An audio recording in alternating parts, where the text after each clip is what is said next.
Right now, a new kind of AI is going viral. It's not a chatbot you talk to. It's not a tool you use.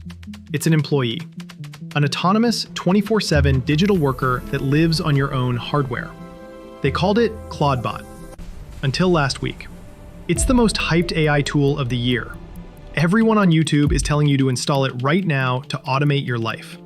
But here's the question they aren't asking. If this thing has the keys to your house, who else did it let in? ClawdBot, created by Peter Steinberger, is a self-hosted, open-source AI assistant. Its core innovation is that it is autonomous. It doesn't wait for a prompt, it acts proactively. It connects to every corner of your digital world: WhatsApp, Telegram, Slack, Discord. It browses the web, manages your files, and maintains a long-term memory of your life. It's a shadow super user. It has the keys to the kingdom. And that is exactly the point. Users are tired of the walled gardens of big tech. They want to reclaim their data and their digital sovereignty. This local-first, self-hosted model is the counter-revolution. But there was one small problem.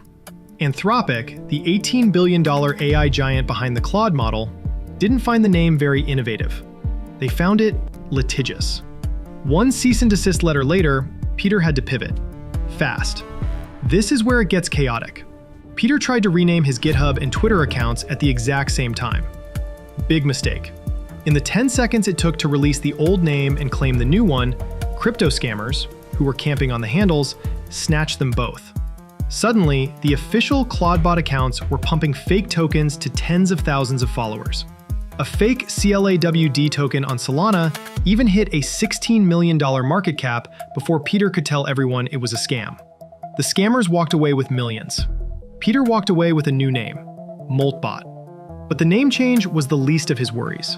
Because while the lawyers were arguing over trademarks, security researchers were looking at the code.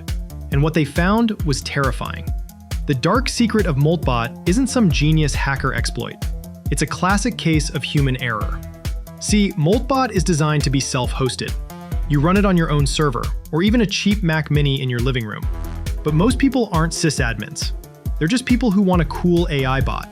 Security researchers at Bitdefender and Slowmist recently discovered over 900 unauthenticated instances of Moltbot exposed directly to the public internet.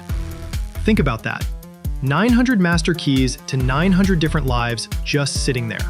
Because of a loophole, these servers treated traffic from the entire internet as if it were coming from the owner's own computer. If you found one of these control panels, you didn't just see their messages, you became them. You could read their last 50 emails, message their boss on Slack, or drain their bank account using the API keys stored in unencrypted markdown files. It gets worse. Researcher Matvey Kukui showed that you don't even need to find an exposed server to win. He sent a malicious email to a Moltbot instance. The AI read the email, followed the instructions hidden inside, and forwarded the user's private data to the attacker. It took 5 minutes. The bot was so helpful, it literally helped the hackers rob its owner. This is a classic case of a security gap created by a fundamental shift in power. For years, our digital lives were fragmented. A password manager here, a chat app there. Moltbot promises to unify this chaos, but in doing so, it creates a single point of failure. The structural problem is one of centralization. The agent's core function, its ability to act autonomously, is predicated on its access to long-lived, high-privilege credentials. When this central gateway is compromised, the attacker doesn't just get a password, they get a fully operational, pre-authenticated agent with the ability to act on your behalf. Think about the leverage here. You've centralized your entire digital existence into one cheap Mac Mini. You've built a God mode for your life, but you forgot to put a lock on the door. For a hacker, this isn't just a data breach, it's a goldmine. They don't just steal your data, they become you. They can message your boss, your wife, or your bank, and everyone will believe it's you because the message is coming from your bot, in your tone. You didn't build a butler, you built a Trojan horse. But the real problem isn't the hacker, it's the bot's nature. Let me explain how. Moltbot is designed to be obedient. It doesn't have a moral compass. It doesn't have loyalty. It has a command line. The story of ClawdBot, or Moltbot, whatever they're calling it today, is a warning for all of us. These bots can drain our bank accounts and land us in huge financial troubles, share our personal data, If we give them access to our whole life, that is dangerous. When researcher Matvey Kukui sent a malicious email, the bot didn't see a threat, it saw an instruction. It was so helpful, it literally helped the hacker rob its owner in 5 minutes. The autonomy you crave is sometimes the very thing that destroys you.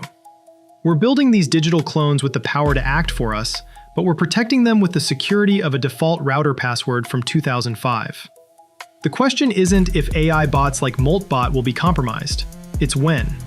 And when it happens, how much of people's life are they going to take with them? But I want to hear from you. Does the promise of total AI automation outweigh the risk?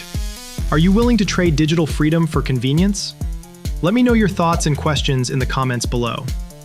If you want to know which miracle tech tool is actually a disaster waiting to happen, hit that subscribe button. We're digging into the systems that run your world so you don't have to. Stay smart, stay skeptical. I'll see you in the next one.